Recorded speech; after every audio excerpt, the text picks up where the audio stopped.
Hey guys, what's up? It is Clary Berry, and I'm here today to talk with you guys, just connect on a spiritual level, kind of give you an update on what's going on in my spirit, in my, religious beliefs and ideas. I know I've shared with you a little bit a ways back when I kind of first started rejuvenating this channel, I guess, and I was more identifying as an Essene. And I really started to kind of get back into that a little bit. I was into that last year, like really kind of almost hardcore, just learning. And then it kind of fell away. And I think that says something, but this year I've been kind of coming back to it. And once I got a little bit deeper into it, I realized that I don't necessarily think that Jesus was for sure, from Essenes or, was an Essene. However, from my further studies and kind of what I'm just putting together, I really do believe that, he was probably new Essenes, enculturated, indoctrinated a little bit, maybe is the wrong word, but I do believe that, he had some, probably John the Baptist, was an Essene possibly. And, maybe his parents even were Essenes. But again, the more we learn about Jesus, and we know that, him and his parents didn't necessarily see eye to eye. Okay, so either way, it's caused me to kind of drop back on some of the more ritualized aspects of Essenism. I was kind of getting into the, wear white, do this. And here's a few things, just kind of briefly, other reasons kind of why I'm pulling away, from Essenism. I think that, even, like I said, what really got to me on the pro side, pro Essene side was, knowing that there were these three groups of Jews in Jesus's time, and the Sadducees, the Pharisees, and the Essenes, and he really only talked smack on the Sadducees and the Pharisees. So it's like, okay, so that kind of leads you to believe, oh, well, then he probably is an Essene. Not necessarily, but it does show that he was happier with their beliefs.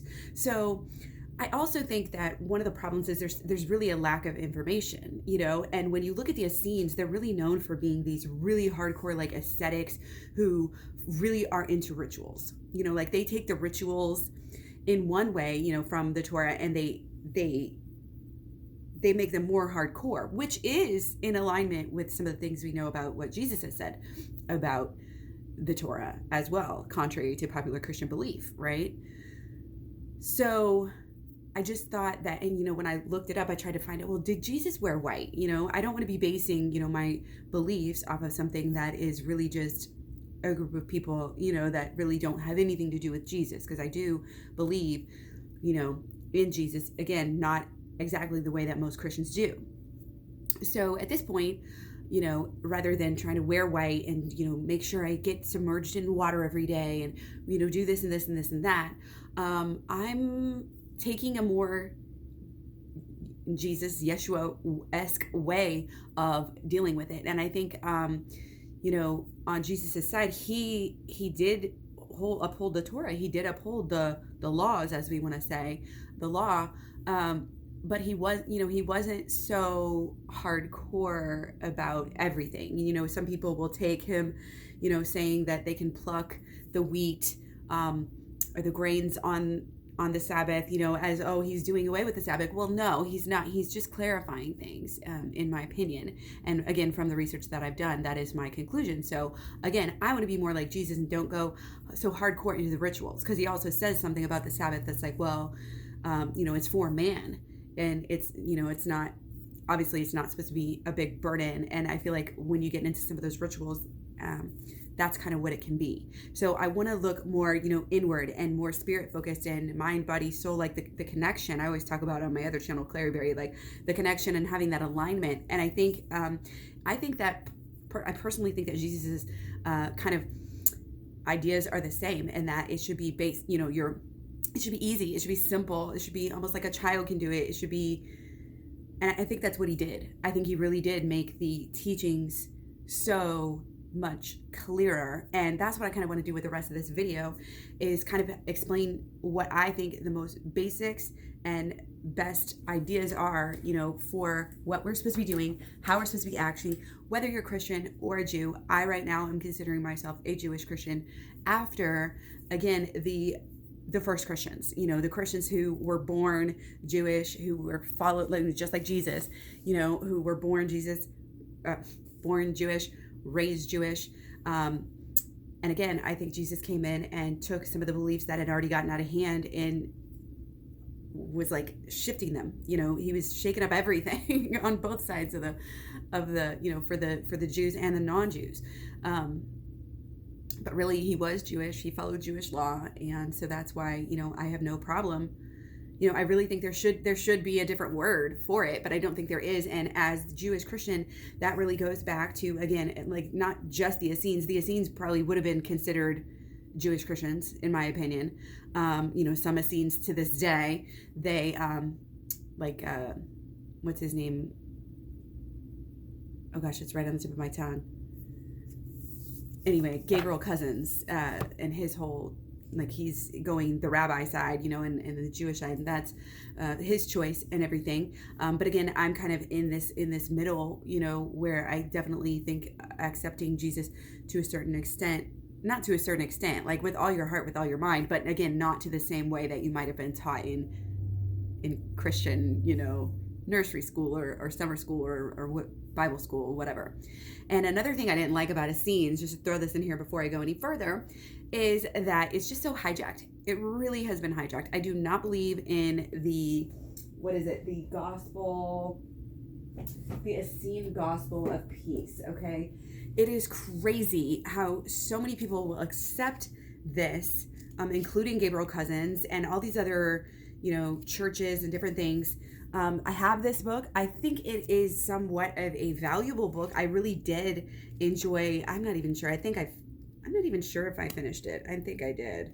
And I took notes, and I shared off of it. And I like I said, I really did. It was inspiring. And I think a lot of some of the concepts just really helped. It did help me bring them together. But, this guy, Edmund Bordeaux, I forget how you say the last name, Seckley, it's really not how it's pronounced at all. Zeckley, I think. Anyway, he claimed that he went and found this in the Vatican and that he didn't find it. It's not the actual scripture that he found, but it's like the recreation of it. And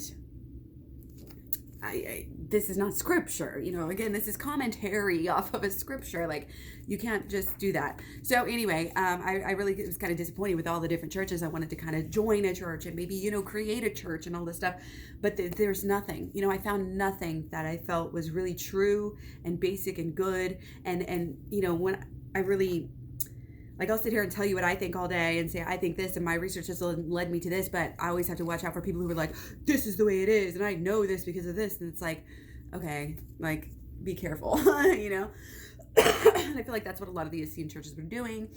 The raw food stuff to get in there and claim onto this and latch onto it in that spiritual way. It's like, no, I do feel really great on raw foods. Probably the best mood of my life. And I do think maybe it might be a key and a part of, ascension and enlightenment. However, I'm not going to put it to that book, and I don't think it's necessarily raw foods. I don't think that Jesus only ate raw foods. So whatever, that's just kind of wanted to get that out there. So like I said, it does feel great on raw food, but then you get hungry and then you want some more sustenance. So anyway, let's get into it. These are, the top things, we need to do. And this is not only to be just like a basic good, like saved, I guess you could say, person, but also if you want a seat at the table, like if you want to be, there's a phrase, and I'll get to it, perfect is what we use. And I just think that I didn't look it up. I didn't see, if there's a Hebrew word for, perfect that might give us some more, that's something to do or something to talk about or something to focus on in future videos. But it's like I said, it's if you want a seat at the table, it's if you want to, help the world, change the world, if you really want it, if you really get it, you'll put it all together and you won't just stop at kind of the bare minimum and the basics. Okay. So The greatest commandment, obviously, we have very clear instructions, and again, this is part of the simplicity of Jesus, okay? When we have our commandments and it's like a whole long list and it gets changed back and forth, whatever. Okay, well, Jesus wraps it up very neatly and nicely for us so that we don't have to sit there and remember, all of the commandments like in the order. Okay, so in Matthew 22 36 through 40, he basically spells it right out. He's asked, he's asked, what is the greatest commandment, in the law, which is the Torah. What's the greatest commandment? And he answers very clearly, love God with all your heart, all your soul, and all your mind. Okay. Well, it's like, what does that even mean? Well, we'll get into that, a little bit later. Second, love your neighbor as yourself. Okay. Very clear. These are the main two things. And if you really think about it, they kind of encompass all of the other commandments as well. Because if you're loving your neighbor, you're not killing, you're not adulterating, you're not lying, all of stealing, all of those types of things. So again, it's kind of wrapping it up in this nice tiny bow. All of the Torah and all of the prophets hang on these two commandments. Okay, so again, very, very simple. And I think that simplicity, it's part of the reason why he got killed. He made it accessible. And the people in the power didn't like that. So, Jesus's message is obviously all very minimalistic. And again, I'll talk about that a little bit later as well. It's very simple. Just it's anybody can do it. The lame, the children, anybody can hear my message. Anybody can do it. Okay, so that's awesome. And it's not, oh, you have to go to church. Oh, you have to, do this. But we also can't just say, oh yeah, I'm loving God. I love God. I say I love God, so I love God, and just move on. Love God with all your heart, all your soul, and all your mind. So to me, and again, different words, different labels, whatever. Heart, soul, and mind. Okay, so to me, and I did look up the Hebrew word on soul, and it can be different things. But the words that stood out to me were life and person. And then it also talks about like wind and a breeze. And it's like, to me, it's action. And again, I go back to Tara because I'm always putting things, mind, emotions, and then you go to actions. And that's my triangle there. So to me, this is the same thing. With all your heart, with all your mind, with all your body, all your soul, all your actions. And that's what if you were to look at it as just heart, actual soul, in the inside, and mind, then your actions would follow.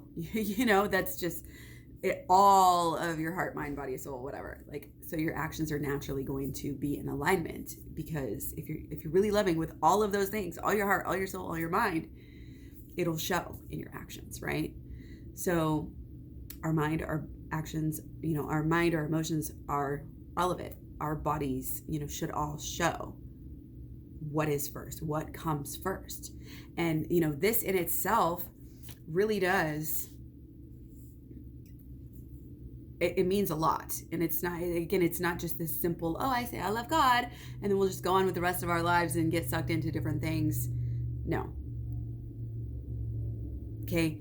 It basically is, and you look at the different commandment lists too, you can see this in the same thing. Like the first three of the Hebrew are like, put love God, put God first. I forget exactly what it is, and then don't take God's name in vain. And it's like, of course, if you love Him, you wouldn't do that. And but it really has to do with idols, and it really has to do, put God first. No gods before me. However you want to think about that, but and we really need to be open with ourselves. And again, this has to do with this minimalism, because there's so many of us who put our things and our money and our jobs and our careers and our social media accounts and other people. We put our health, we put our homes, we put traveling, all of these different things we will put before God. And we can say we love God all we want. We can say that God's first, but that's not enough. We've got to show it. We've got to show ourselves. We've got to show God. We've got to prove it, basically. Okay. So again, it seems super simple, and it really is, when it comes down to it, put God first. Body, mind, soul.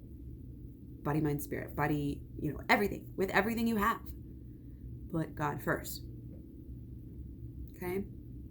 So again, that's going to be the minimal lifestyle is really in there, because when we're putting God first, anything you can do to simplify your life in the material realm is going to be best for putting God first.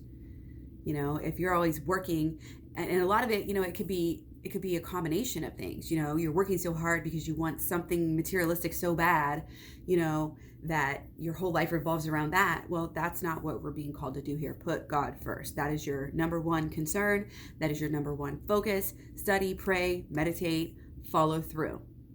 Okay? So that's number one. That is our calling. That is what we are to do. Again, as Christians, Jews, etc. Anywhere in between. Okay? So, and again, that was, these are both from Matthew chapter 22, verse 36 through 40. And the second part of it, Jesus says, love your neighbor as yourself. All the law, all the Torah and the prophets hang on these two commandments. Love your neighbor as yourself. And again, this is going a step further than I think what, was previously written in the Torah, where it just says, basically do unto, I can't remember exactly which verse I'm trying to think of, but it's kind of that golden rule: do unto others. But Jesus wants us to actually love them. Okay, that doesn't mean we have to be around them necessarily. It doesn't mean we have to, make love to them, obviously, or even hang out with them. But it's this agape love that is a godlike quality. Again, we're made in God's image, so we want to emulate God. We want to also emulate Jesus. Okay, so love your neighbor as yourself. Now, this does not mean necessarily putting your neighbors above yourself. Again, this is not martyrdom, self-sacrifice. This is not necessarily this codependent, give everything to your neighbor because they, whatever. It's love them as yourself, as much as you love yourself. It's equality. It's knowing that we're equal. Again, this is why, you don't have slaves, and, you don't you don't have, huge house and the biggest of things, and then see your neighbors. And Jesus, it was all the neighbors in the whole world. It wasn't just like previously, whether it's the Torah or whether it's the, interpretation of the Torah at that time. It was like, oh, only my neighbors. That's not what was really truly meant. It's everyone. It's anybody in need. And it's very important. And this also goes in, to this minimalistic idea of giving and sharing. We're not hoarding for ourselves. We're not trying to hoard up for ourselves and our families, because everyone is our family. Everyone is, here with us. Everyone is part of God, just the same as everybody else, because we're all made of the same, we're all cut from the same cloth, and we're all here together. Okay, so giving, again, it comes back to the minimalism.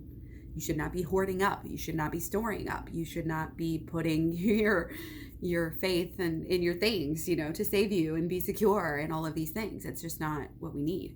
But it also, to me, speaks to forgiveness. And again, it's forgiving yourself and as much as you're forgiving others, and knowing that it's kind of the same. If you're going to hold grudges against other people but forgive yourself, there's a problem. So again, these are kind of ways that we can show it.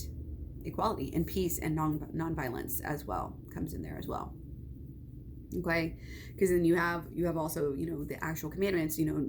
Thou shalt not kill. I mean, it doesn't say animals in there, so this could also go to the animals as well, which God said are good. God made the animals, all living things, and said they were good.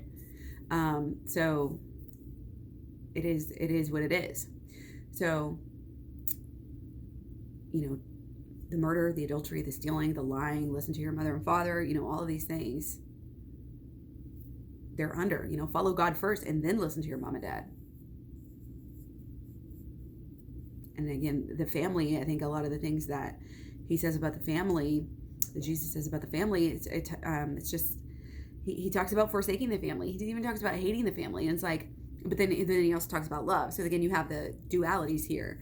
And it's just one of those things that you have to know the order, and knowing that, the greatest commandment is love God with all your heart, all your soul, all your mind. That comes first. And then you love your neighbor as yourself. Okay. And then basically after that, and what is it? 21. I think it's still Matthew. A little bit earlier. I think it's Matthew. I'll put it down below, or somebody can correct me if I'm wrong here. But if you want to be perfect, he's talking to the salesman or something who had come and asked him, what do I do? I'm following the commandments. What do I do? And Jesus is like, well, before he finds out that he's following all the commands, he's like, don't murder, no adultery, no stealing, no lying, listen to your mother and father, love your neighbor. Da da da. And he's like, well, if you want to go beyond that, if you want to be perfect, basically, if you want a seat at the table, sell your possessions, give to the poor, and you'll have treasures in heaven, and then come and follow me. So again, what we have here is almost not another separate, completely separate set of rules.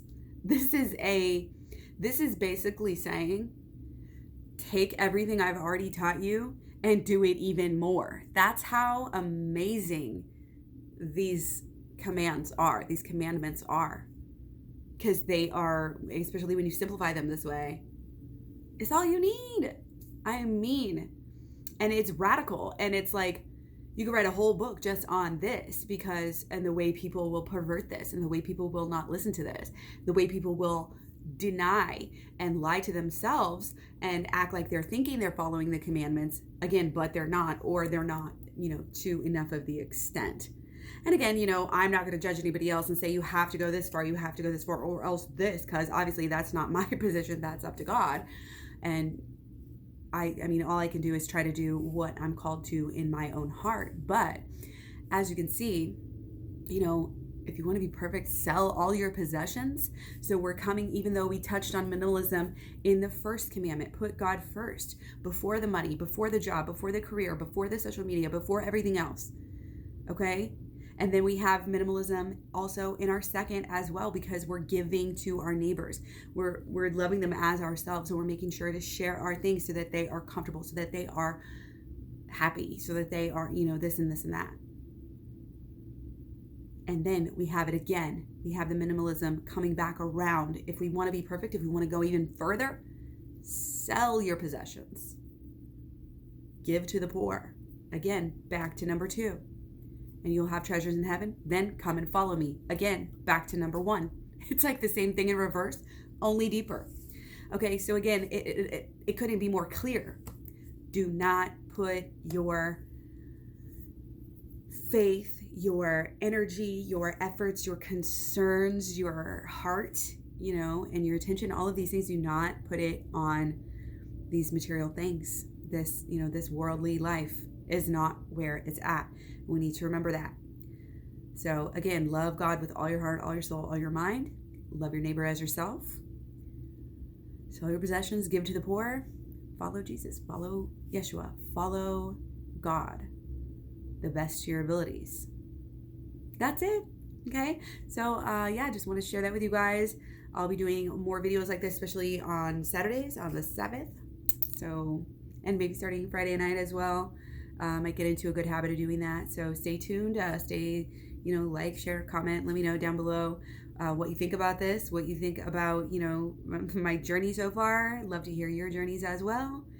And again, I just want to throw this out there. I kind of touched on it when I talked about the forgiveness, in the golden rule, number 2 here.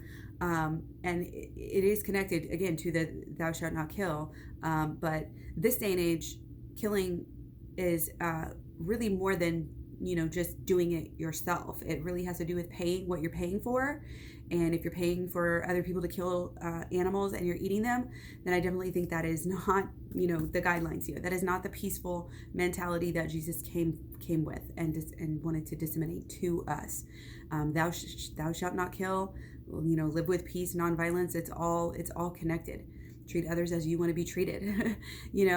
And unfortunately, and back in the day, you could probably get away, like the Essenes were, with being a vegetarian, and you wouldn't be killing something just by drinking the milk. But this day and age, it's not like that, unless you maybe have a very, very, very small farm or have it yourself.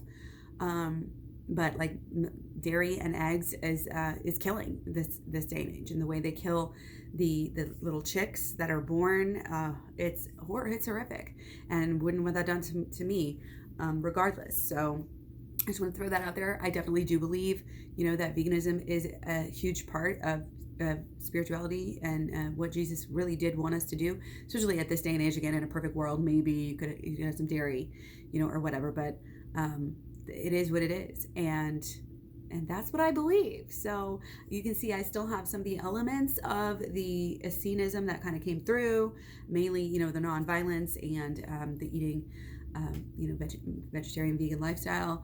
And I think that the Essenes are kind of under the umbrella, of these different Jewish Christian groups back in the day. So basically, Essenes, like I said, they're under the umbrella. The Ebionites are kind of also one of the main groups that I would say that I based, my religious beliefs off of, even more so now than the Essenes. So yeah, you could label me if you really wanted to put a more concise label on it and more clarified to somebody who didn't understand what I said by Jewish Christian. It would be like an Ebionite.